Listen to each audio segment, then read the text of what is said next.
ഈ കാണുന്നത് എന്താണെന്ന് ഞാൻ നിങ്ങൾക്ക് പറഞ്ഞു തരേണ്ട ആവശ്യമില്ല. മാസ് ഡയലോഗ്സ് പ്ലസ് തോക്ക്. അവസാന ഭാഗത്ത് നായകന്റെ വക ഒരു ഗംഭീരമാണ് സീന്. ഇത് പറയുന്ന സമയത്ത് തന്നെ കാര്യങ്ങൾക്ക് ഏകദേശം ഒരു തീരുമാനമായി. ഒരു അമൽ നീരദ് പടം എന്ന് പറയുന്നതായിരിക്കും കുറച്ചും കൂടി നല്ലതല്ലേ. അമൽ നീരദ് പടങ്ങളിൽ വരുന്ന കഥാപാത്രങ്ങൾ എന്ന് പറയുന്നത് വളരെ ശാന്തരായിട്ടുള്ള കഥാപാത്രമായിരിക്കും. നിങ്ങൾ ഏത് കഥാപാത്രത്തിനെ നോക്കിക്കോ, ബിലാൽ ആണെന്നുണ്ടെങ്കിലും അല്ലെങ്കിൽ വരത്തിൽ നിന്ന് വന്നേക്കുന്ന എബി ആണെന്നുണ്ടെങ്കിലും ഏതൊരു കഥാപാത്രമാണെന്നുണ്ടെങ്കിലും വളരെ ശാന്തമായിട്ടുള്ള കഥാപാത്രമായിരിക്കും. പക്ഷെ ട്രിഗർ ചെയ്ത് ഈ സിനിമയുടെ അവസാന ഭാഗത്തോട്ട് എത്തുന്ന സമയത്ത് ഈ നായകന്റെ ഒരു പൂണ്ട വിളയാട്ടമായിരിക്കും. പൂണ്ട വിളയാട്ടം എന്ന് പറയുന്ന സമയത്ത് പ്രത്യേകിച്ച് ചോദ്യം പറച്ചിലൊന്നുമില്ല, ഗൺസ് വെച്ചുകൊണ്ടുള്ള ഒരു ഫയറിങ് തന്നെയായിരിക്കും അമൽ നീരദ് പടങ്ങളുടെ ഒരു പ്രത്യേകത എന്ന് പറയുന്നത്. ഒപ്പം തന്നെ ലോകേഷ് കനകരാജിന്റെ LCU അല്ലാത്ത സിനിമ എന്ന് പറയപ്പെടുന്ന, എന്നാൽ LCU ആണെന്ന് ഫാൻസ് പറയുന്ന സിനിമ എന്ന് പറയപ്പെടുന്ന രജനികാന്തിന്റെ കൂലി എന്ന് പറയുന്ന സിനിമയ്ക്കകത്ത് ഒരു പ്രധാനപ്പെട്ട കഥാപാത്രമായിട്ട് ഗംഭീരമാണ് ആന്റി ഹീറോ ലുക്കിലൊരു കഥാപാത്രം വരാനായിട്ട് പോകുന്നുണ്ട്.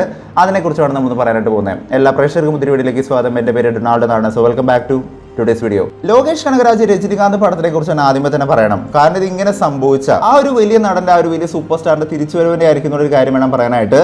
നമുക്കറിയാം, ഒരു നായകനായിട്ട് അദ്ദേഹം പെർഫോം ചെയ്തേക്കുന്ന സമയത്ത് നല്ല കൊമഡിയനായിട്ടും നല്ല രീതിക്ക് അത്യാവശ്യം നല്ല മാസ് റോളുകൾ ചെയ്തേക്കുന്ന ഒരു കഥാപാത്രം ചെയ്തേക്കുന്ന ഒരു നടനാണ് ശ്രീ ദിലീപ് എന്ന് പറയുന്നത്. ഒരു ആന്റി ഹീറോ സബ്ജക്ട് വരാണെന്നുണ്ടെങ്കിൽ അത് നന്നായിട്ട് കൈകാര്യം ചെയ്യാനായിട്ട് പറ്റുന്ന ഒരു കഥാപാത്രം തന്നെയാണ് ദിലീപ് എന്നുള്ളൊരു കാര്യം നമുക്ക് പറയാൻ പറ്റുന്ന ഒരു കാര്യം തന്നെയാണ്. കാരണം അദ്ദേഹത്തിന്റെ കമാര സംഭവം എന്ന് പറയുന്ന ഒരു സിനിമ കണ്ടേക്കുന്ന ആൾക്കാർക്ക് അറിയാം. അദ്ദേഹം ആന്റി ഹീറോ ആയിട്ട് അഭിനയിച്ചിരിക്കുന്ന സമയത്ത് അദ്ദേഹത്തിന്റെ ആ ഒരു സെക്കൻഡ് റിവീലേഷൻ എന്ന് പറയുന്നത് ബൈക്കും അങ്ങനെ വരുന്നൊരു സീനുണ്ട്. കമാരൻ എന്ന് പറയുന്ന ഒരു ആന്റി ഹീറോയെ പോലെ മറ്റൊരു ആന്റി ഹീറോ കഥാപാത്രം അദ്ദേഹത്തിനെ തേടി വരുന്നുണ്ടായിരുന്നു എന്നുള്ളൊരു കാര്യങ്ങൾക്ക് മുമ്പ് പറയുന്ന സമയത്ത് ഇപ്പൊ ലേറ്റസ്റ്റ് ആയിട്ട് വന്നേക്കുന്ന ഒരു അപ്ഡേറ്റ് അനുസരിച്ച് നോക്കുകയാണെന്നുണ്ടെങ്കിൽ 2 ദിവസമായിട്ട് അങ്ങനെ ഒരു കഥ, ഇങ്ങനെ ഒരു ആന്റി ഹീറോ സാധനമാണ്, അതൊന്ന് കേക്കു എന്ന് പറയുന്നത്. രജനികാന്ത് ലോകേഷ് കനകരാജ് കോമ്പിനേഷൻ വരാൻ പോകുന്ന സിനിമയാണ് കൂലി എന്ന് പറയുന്ന സിനിമ എന്ന് പറയുന്നത്. ഇദ്ദേഹത്തിന്റെ ആന്റി ഹീറോ ആയിട്ട് വരാൻ പോകുന്ന ഒരു കഥാപാത്രം ആരാന്ന് ചോദിക്കുകയാണെന്നുണ്ടെങ്കിൽ അത് മലയാളത്തിൽ നിന്നുള്ള ശ്രീ ദിലീപനെ എന്നുള്ളൊരു കാര്യം തന്നെയാണ് നമുക്ക് മനസ്സിലാക്കാനായിട്ട് സാധിക്കുന്നത്.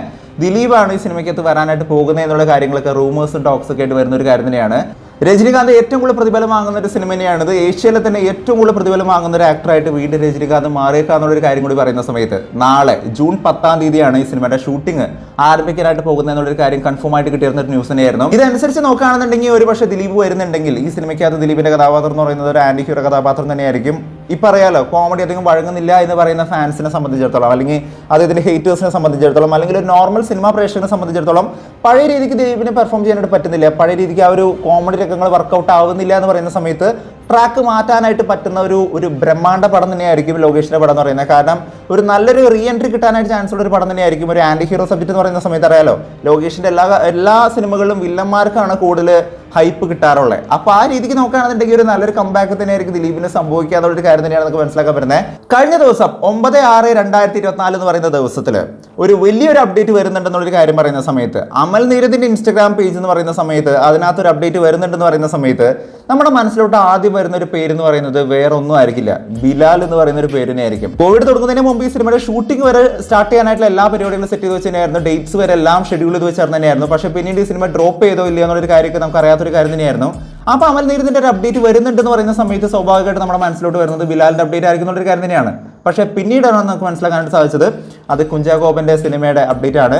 കുഞ്ചാക്കോബൻ, ഫഹദ് ഫാസിൽ എന്നിവരെയൊക്കെ വെച്ചുകൊണ്ട് ഒരു ബ്രഹ്മാണ്ഡമാണ് ഒരു പടം. ബ്രഹ്മാണ്ഡം എന്നല്ല ഞാൻ പറയുന്നത്, പക്ഷെ ഒരു പക്ക സൈക്കോളജിക്കൽ ത്രില്ലർ ആയിട്ടുള്ള ഒരു പടമാണെന്ന് വിശ്വസിക്കപ്പെടുന്ന ഒരു ബുക്കിന്റെ അഡാപ്റ്റേഷൻ, ആക്ച്വലി ഒരു നോവലിന്റെ അഡാപ്റ്റേഷൻ ആണെന്ന് പറയപ്പെടുന്ന ഒരു സിനിമയാണ് ഈ ഒരു സിനിമ എന്നുള്ളൊരു കാര്യം കൂടി പറയപ്പെടുന്നുണ്ട്. ഇതുപോലത്തെ ഒരു പോസ്റ്റർ എവിടെ കണ്ടു മറന്നുണ്ടല്ലോ എന്നുള്ളൊരു കാര്യം ഇങ്ങനെ ചിന്തിക്കായിരുന്നു. ഫസ്റ്റ് ആദ്യം ഒന്നും ഒരു പിടി കിട്ടിയില്ല. പക്ഷെ പിന്നീടാണ് മനസ്സിലാക്കാനായിട്ട് സാധിച്ചത് ഇത് കോപ്പീഡ് ആണോ ഇൻസ്പയർഡ് ആണോ എന്നൊന്നും ഞാൻ ഒന്നും പറയണില്ല.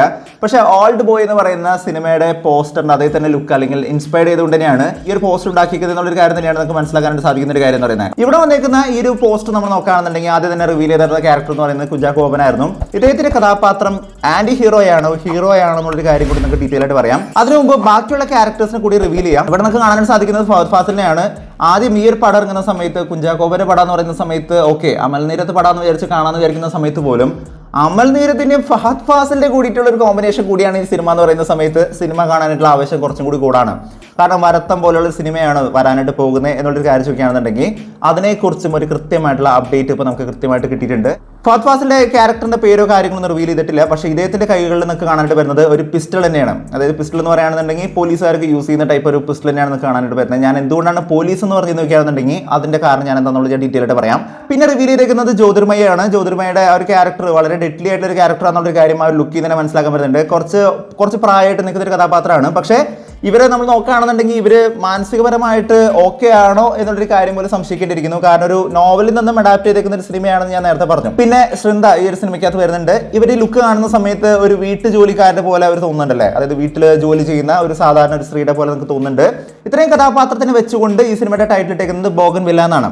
ഈ സിനിമയെ കുറിച്ച് വന്നേക്കുന്ന ലേറ്റസ്റ്റ് ആയിട്ടുള്ള ഒരു അപ്ഡേറ്റ് എന്താണെന്ന് നോക്കുകയാണെന്നുണ്ടെങ്കിൽ ഈ സിനിമ ആക്ച്വലി ഒരു നോവലിൽ നിന്നും അഡാപ്റ്റ് ചെയ്തേക്കുന്ന ഒരു സിനിമ എന്നുള്ളൊരു കാര്യം തന്നെയാണ് ഈ സിനിമയെ കുറിച്ച് വന്നേക്കുന്ന ലേറ്റസ്റ്റ് അപ്ഡേറ്റ്. റൂത്തിന്റെ ലോകം എന്ന് പറയുന്ന ഒരു നോവലിൽ നിന്നാണ് ഈ ഒരു സിനിമ ഇൻസ്പയർ ചെയ്തേക്കുന്നത് എന്നുള്ളൊരു കാര്യം ഒരു സൈഡിലൂടെ പറയുന്നുണ്ട്. റെട്രോഗ്രേഡ് അംനീഷ്യ എന്ന് പറയുന്ന ഒരു അവസ്ഥ ബാധിച്ചേക്കുന്ന, അതായത് അംനീഷ്യ എന്ന് പറയുകയാണെന്നുണ്ടെങ്കിൽ നമുക്കറിയാം ഓർമ്മക്കുറവ് വരുന്ന ഒരു സംഭവമാണ്. റെട്രോഗ്രേഡ് അംനീഷ്യ എന്ന് പറയുകയാണെന്നുണ്ടെങ്കിൽ ഒരു ആക്സിഡന്റ് സംഭവിക്കുന്ന സമയത്ത് ഓർമ്മ പോകുന്ന ഒരു അവസ്ഥയാണ്. അങ്ങനെ ഓർമ്മ പോകുന്ന ഒരു പ്രത്യേകത എന്താണെന്ന് നോക്കുകയാണെന്നുണ്ടെങ്കിൽ ഡെയിലി ചെയ്യുന്ന കാര്യങ്ങളെ കുറിച്ച് എല്ലാവർക്കും നല്ല ഓർമ്മയുണ്ടാവും. പക്ഷേ അവരൊരു ദിവസത്തേക്ക് മാത്രമായിരിക്കും. അവരുടെ ഓർമ്മ എന്ന് പറയുന്നത് വളരെ ടെമ്പററി ആയിരിക്കും. അതായത് ഇന്ന് ഓർത്തിരിക്കുന്ന സാധനം ചിലപ്പോൾ നാളെ ഓർത്തിരിക്കണമെന്ന് നിർബന്ധമില്ല. ബാംഗ്ലൂർ വെച്ച് കിടക്കുന്ന ഒരു സംഭവമാണ് ശരിക്കും ഈ ഒരു നോവലിനകത്ത് പറയുന്ന ഒരു കാര്യം എന്ന് പറയുന്നത്. ബാംഗ്ലൂർ ജീവിക്കുന്ന സമയത്ത് അവിടെ ഒരുപാട് പെൺകുട്ടികളെ കാണാതാവുന്ന ഒരു സിറ്റുവേഷൻ വരാണ്.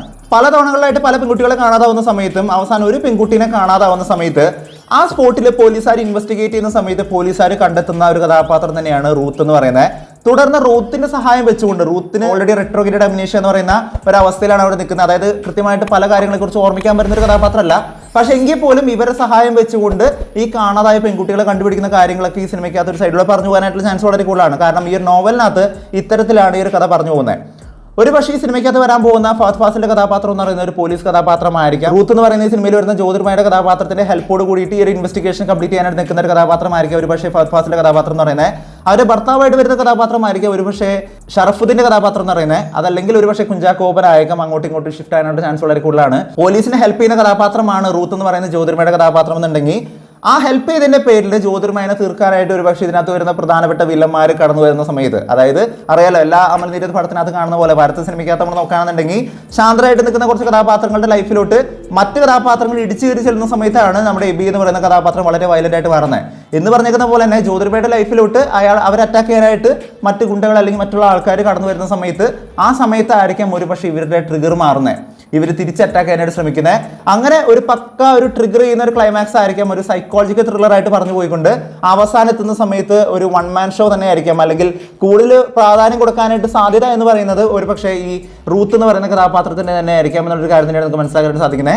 എനിവേസ് ഒരു പക്ക സൈക്കോളജിക്കൽ ത്രില്ലർ ആയിട്ട് വരാൻ പോകുന്ന ഒരു സിനിമയാണ് എന്നുള്ളൊരു കാര്യം തന്നെയാണ് ഇതുവരെ വന്നേക്കുന്ന ഒരു അപ്ഡേറ്റിൽ നിന്ന് മനസ്സിലാക്കാൻ പറ്റുന്ന ഒരു കാര്യം എന്ന് പറയുന്നത്. പക്ഷേ ഇതിന്റെ റൈറ്റർ ഒരു സൈഡിലൂടെ പറഞ്ഞു എന്ന് പറയുന്നുണ്ട് ഇത് റൂത്തിന്റെ നോവലിൽ നിന്നും ഇൻസ്പയർ ചെയ്തേക്കുന്ന ഒരു കഥയല്ല എന്ന് പറയുന്നുണ്ട് എന്നുള്ളൊരു കാര്യം കൂടി കേൾക്കാനായിട്ട് സാധിച്ചായിരുന്നു.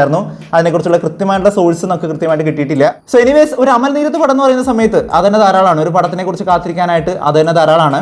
എനിവേസ് പടം ഇറങ്ങിയതിന് ശേഷം എങ്ങനെയാണ് അല്ലെങ്കിൽ കൂടുതൽ അപ്ഡേറ്റുകൾ വരുന്ന സമയത്ത് എന്താണ് ഈ പടം എന്നുള്ളതിനെ കുറിച്ച് കൂടുതലായിട്ടുള്ള അപ്ഡേറ്റുകൾ കാര്യങ്ങളൊക്കെ പറയാം. എനിവേസ് ഇതിനകത്ത് വരുന്ന മറ്റ് ലേഡി കഥാപാത്രങ്ങളൊക്കെ കാണുന്ന സമയത്ത്, ഈ വീട്ടിൽ നിൽക്കുന്ന ആ ഒരു സ്ത്രീ കഥാപാത്രത്തിന് കാണുന്ന സമയത്തൊക്കെ ശൃന്ദയുടെ ഒരു കഥാപാത്രത്തിന് കാണാൻ പറ്റുന്ന സമയത്തും ഈ ശൃന്ദ എന്ന് പറയുന്ന കഥാപാത്രത്തിനെ പോലെ തന്നെ ഈ നോവലിനകത്തും ഈ റൂത്ത് എന്ന് പറയുന്ന കഥാപാത്രത്തിനെ സഹായിക്കുന്ന, അവരെ കൂടെ നിൽക്കുന്ന ഒരു ചേച്ചിയെ പോലെ കൂടെ നിൽക്കുന്ന ഒരു കഥാപാത്രത്തിനെ ആ നോവലിൽ നമുക്ക് കാണാൻ സാധിക്കുന്നുണ്ട്. വീട്ടു ജോലിക്കാരായിട്ട് ജോലി ചെയ്യുന്ന ഒരു കഥാപാത്രമാണ് ആ നോവലിനകത്ത്. അതുപോലെ തന്നെ ആയിരിക്കാം ഈ സിനിമയ്ക്കകത്ത് എന്നുള്ളൊരു കാര്യം എനിക്ക് തോന്നുന്നത്. കാരണം അവർ ആ ലുക്ക് കാണുന്ന സമയത്ത് വീട്ടിൽ ജോലി ചെയ്യുന്ന ഒരാളെ പോലെയാണ് എനിക്ക് തോന്നുന്നത്. എനിവേസ് ബാക്കി കാര്യങ്ങൾ സിനിമയുടെ കൂടുതൽ അപ്ഡേറ്റ് വന്നതിന് ശേഷം പറയാം. എന്താണ് നിങ്ങളുടെ അഭിപ്രായം എന്നുള്ളൊരു കാര്യം താഴെ നിന്ന് കമന്റ് ചെയ്യുക. വീഡിയോ ഇഷ്ടപ്പെട്ടെങ്കിൽ വീഡിയോ ലൈക്ക് ചെയ്യുക, വീഡിയോ മാക്സിമം പേര് ഷെയർ ചെയ്യുക, ചാനൽ ഇഷ്ടപ്പെടുന്നുണ്ടെങ്കിൽ സബ്സ്ക്രൈബ് ചെയ്യുന്ന കാര്യം പരിഗണിച്ചേക്കുക. തൊട്ടടുത്തുള്ള ബെൽ ഐക്കൺ കൂടെ പ്രവർത്തിക്കുകയാണെന്നുണ്ടെങ്കിൽ ലേറ്റസ്റ്റ് ആയിട്ട് വരുന്ന വീഡിയോയുടെ അപ്ഡേറ്റുകളെല്ലാം നിങ്ങൾക്ക് ഉടനടി ലഭിക്കുന്നതായിരിക്കും. മറ്റൊരു വീഡിയോ ആയിട്ട് വീണ്ടും വരുന്നവരെ it's bit on all signing out. By.